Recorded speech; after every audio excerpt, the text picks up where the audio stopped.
नमस्कार दोस्तों, स्वागत है आपका आपके अपने YouTube channel government job preparation पर। दोस्तों यहां पर हम बात करते हैं कुछ ऐसी महत्वपूर्ण खबरों की जो विभिन्न समाचार पत्रों में प्रकाशित की जाती हैं और स्टूडेंट लाइफ के लिए बहुत ही महत्वपूर्ण रहती हैं। तो चलिए देख लेते हैं आज की कुछ ऐसी ही खबरें। तो दोस्तों पहली जो खबर निकल कर आ रही है, ये काफ़ी अच्छी खबर यहाँ पर निकल कर आ रही है। रेलवे 3 साल में देगा 4 लाख नौकरी। ये बहुत ही बड़ी खबर यहाँ पर निकल कर आ रही है। तो चलिए देख लेते हैं पूरी खबर। यहाँ पर रेल मंत्री बोले गरीब सवर्णों को मिलेगा आरक्षण। अब चलिए देख लेते हैं यहाँ पर पूरी खबर क्या है। केंद्र सरकार चुनावी पटरी पर नौकरी के इंजन के सहारे अपनी सियासी ट्रेन को रफ्तार देने जा रही है।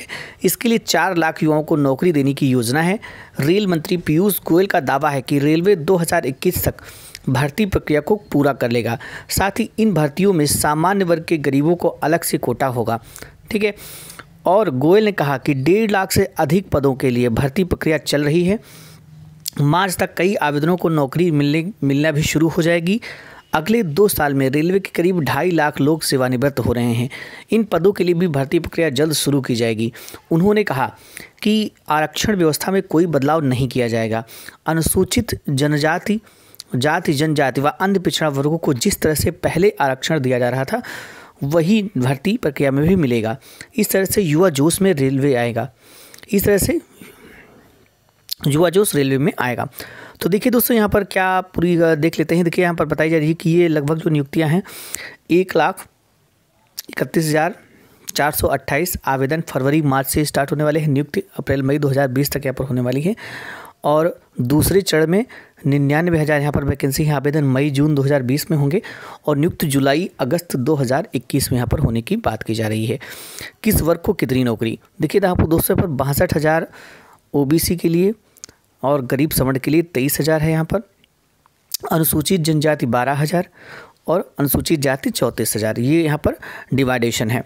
तो ये एक अच्छी खबर हो सकती है अगर ऐसा होता है तो। अगली यहाँ पर देखिएगा दोस्तों खबर देखते हैं। नेक्स्ट खबर है यहाँ पर पीसीएस प्रारंभिक परीक्षा 2018 की उत्तर कुंजी जारी। तो दोस्तों यहाँ पर देख सकते हैं आप कि पीसीएस प्रारंभिक परीक्षा 2018 की उत्तर कुंजी जारी कर दी गई। तो देख लेते हैं यहाँ पर क्या खबर है। उत्तर प्रदेश लोक सेवा आयोग ने 28 अक्टूबर को हुई पीसीएस 2018 प्रारंभिक परीक्षा के 4 प्रश्न पत्रों की उत्तर कुंजी जारी कर दी है। बुधवार को सामान्य अध्ययन प्रथम एवं सामान्य अध्ययन द्वितीय प्रश्न पत्र की चारों सीरीज ए, बी, सी और डी की प्रश्न पुस्तिकों की उत्तर कुंजी जारी कर दी गई है। दोनों प्रश्न पत्रों को मिलाकर कुल 5 गलत सवालों को परीक्षा से हटाने के साथ 3 प्रश्नों के जवाब 2-2 पाए गए हैं। ठीक है। उत्तर कुंजी में सामान्य अध्ययन प्रथम प्रश्न पत्र के 4 सवालों को गलत पाया गया है, उसे परीक्षा से हटा दिया गया है। जबकि 2 प्रश्नों के दो जवाब हैं। एक प्रश्न में ए, बी और सी, दूसरे प्रश्न में सी व डी दोनों जवाब सही पाए गए हैं। इसी प्रकार सामान्य अध्ययन दूसरे प्रश्न पत्र से एक सवाल के गलत होने पर उसे परीक्षा से हटा दिया गया है।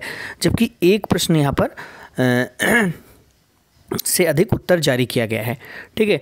आयोग की परीक्षा नियंत्रक अंजू कटियार की ओर से जारी विज्ञप्ति में कहा गया है कि उत्तर कुंजी आयोग की वेबसाइट upsc.up.nic.in पर 24 से 29 फरवरी तक उपलब्ध रहेगी। आयोग की परीक्षा नियंत्रक की ओर से जारी सूचना से में कहा गया है कि अभ्यर्थी आयोग की वेबसाइट पर दी गई उत्तर कुंजी से अपने उत्तर का मिलान कर लें। किसी विसंगत की स्थिति में परीक्षार्थी अपना प्रत्यावेदन आयोग की ओर से जारी प्रारूप पर सामान्य अध्ययन प्रथम प्रश्न पत्र के लिए अलग अलग भेजें। परीक्षार्थी अपनी शिकायत 30 जनवरी शाम 5 बजे तक हर हाल में आयोग को भेज दें। तो ये यहाँ पर बात की जा रही है। अगली खबर दोस्तों यहाँ पर निकल कर आ रही है। पहले दिन हुए 1500 से अधिक आवेदन। देख लेते हैं ये क्या खबर है।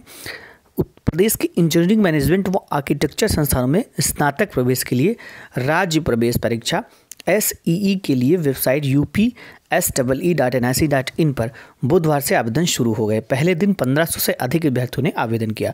निर्धारित समय 2 बजे से 1 घंटा पहले यानी 1 बजे ही NIC की ओर से आवेदन प्रक्रिया शुरू हो गई।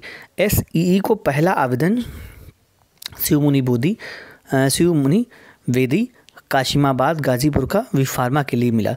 शाम तक यह आंकड़ा 500 और देर रात तक 1500 तक पहुंच गया।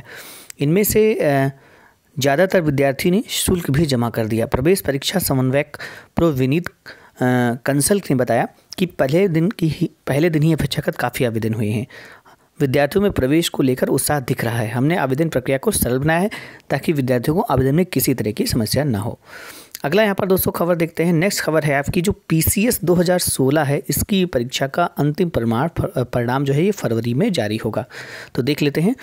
लोक सेवा आयोग की PCS परीक्षा 2016 भर्ती का अंतिम परिणाम फरवरी में जारी हो सकेगा। मुख्य परीक्षा में सफल अभ्यर्थियों का इंटरव्यू अंतिम दौर में है। 24 तक इंटरव्यू चलेगा। इसके बाद किसी एक दिन बीमारी या अन्य कारण से इंटरव्यू में शामिल न हो सके अभ्यर्थियों का इंटरव्यू कराया जाएगा। इंटरव्यू की प्रक्रिया समाप्त होने के बाद अंतिम परिणाम तैयार करने में 10 से 15 दिन का वक्त लग सकता है, इसलिए परिणाम 15 फरवरी तक संभावित है। इस भर्ती के माध्यम से 53 डिप्टी कलेक्टर और 52 आपके जो है डिप्टी SP समेत PCS संवर्ग के 25 प्रकार के 633 पदों पर चयन किया जाएगा। ठीक है, और सूबे में रिक्त नायब तहसीलदार के 209 पद भी इसी भर्ती में भरे जाएंगे। अगली दोस्तों खबर जो है वो निकल कर यहाँ पर आ रही है। न्यायालय से पूर्व ही अपर सचिव डॉक्टर प्रभात ने सुनाया फैसला, अभ्यर्थियों में रोष। तो दोस्तों यहाँ पर मामला है 69,000 शिक्षक भर्ती को लेकर। तो चलिए देख लेते हैं। परिषदीय प्राथमिक विद्यालयों में 1.37 लाख शिक्षा मित्रों के सहायक अध्यापक पद में समायोजन निरस्त होने के कारण उत्तर प्रदेश सरकार 23 से पदों को भरने का कार्य कर रही है। पद भरने के लिए अब न सिर्फ BTC एवं TT पास अभ्यर्थियों की आवश्यकता बताई गई, बल्कि TT उत्तीर्ण शिक्षा मित्रों को रोकने के लिए एक अतिरिक्त लिखित परीक्षा लागू कर दी गई।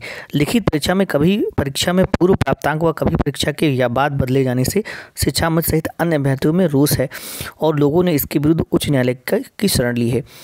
BT से अभ्यर्थियों को इस बात को लेकर रोष रहा कि जब प्राथमिक विद्यालयों में पढ़ाने के लिए तमाम BTC प्रशिक्षित तैयार हैं तो B.Ed को लेने की क्या आवश्यकता थी, जिन्हें उच्च कक्षाओं का प्रशिक्षण दिया जाता है। प्राथमिक कक्षाओं के लिए कोई प्रशिक्षण नहीं दिया जाता है। विभाग द्वारा ली गई परीक्षा में कोई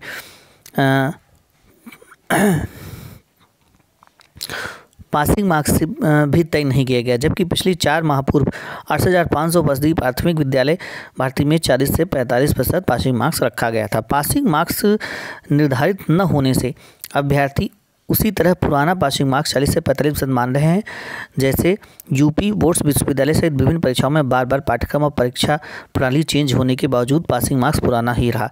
इधर बेसिक शिक्षा के अपर सचिव डॉक्टर प्रभात कुमार ने परीक्षा के दूसरे दिन सुबह नई भर्ती में एक अलग से 60 से 65% का पासिंग मार्क्स लगा दिया। अब पास हो रहे अभ्यर्थियों को इस बात का रोष है कि जो भी पासिंग मार्क्स लगाना था परीक्षा में पहले ही बता दिए होते तो अभ्यर्थी उसी अनुसार अपना लक्ष्य हासिल करते। उनका कहना है कि यह मेरे साथ धोखा है, जिसको लेकर इलाहाबाद तथा लखनऊ खंडपीठ में अभ्यर्थियों ने बड़े बड़े अधिवक्ता के सहारे अपनी बात रखी और न्यायालय ने मामले को संज्ञान में लेते हुए भर्ती प्रणाली पर सुनवाई तक रोक लगा दिया। इधर 21 जनवरी को लखनऊ तथा इलाहाबाद उच्च न्यायालय में एक साथ सुनवाई हुई और रोक को यथावत रखते हुए लखनऊ खंडपीठ ने अगली सुनवाई 29 तथा इलाहाबाद ने 31 जनवरी निर्धारित कर दिया है।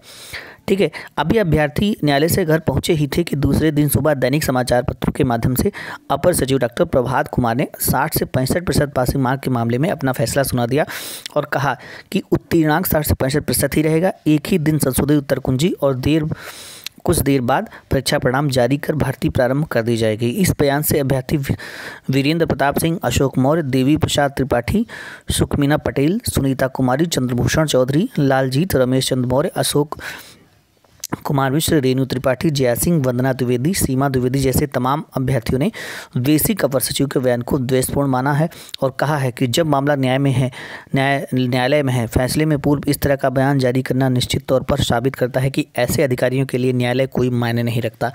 अभ्यर्थियों का यह भी कहना है कि समाज में अनावश्यक योग्य आयोग की बात फैला रहे हैं। पिछली भर्ती में 40 से 45% भर्ती हुई, अभी 4 माह भी नहीं हुआ, अब 40 से 45% वाले अयोग्य हो गए। यह सिर्फ एक विशेष वर्ग को लाभ पहुंचाने के लिए रणनीति अपनाई जा रही है। अभ्यर्थियों का कहना है कि TT में 60% उत्तीर्णांक बताया गया तो वह चाहे शिक्षा मित्र हो या अन्य हासिल किए। अब यहाँ भी बताया जाता तो उसे भी हम लोग हासिल करते। धोखा देकर अयोग्य कहना गलत है। विभाग का दोहरा वर्ताव न्यायालय में नहीं चलने वाला है। अभ्यर्थियों ने कहा कि इससे पूर्व सभी भर्तियों में केवल TT उत्तीर्ण अथवा गैर TT को सहायक अध्यापक पद पर चुना गया। क्या सभी अयोग्य हैं? फिलहाल डॉक्टर प्रभात कुमार यहाँ पर डॉक्टर प्रभात कुमार के तरह तरह के बयान से अभ्यर्थियों में गहरा रोष है। सरकार तथा न्यायालय में ऐसे लोगों पर कार्रवाई करने की मांग किया गया है। तो ये दोस्तों यहाँ पर आज की कुछ इंपॉर्टेंट खबरें हैं और इसी तरह की खबरें पाने के लिए आप लोग हमारे चैनल को जरूर सब्सक्राइब करें। तो मिलते हैं नए अपडेट्स के साथ, तब तक के लिए थैंक्स फॉर वॉचिंग।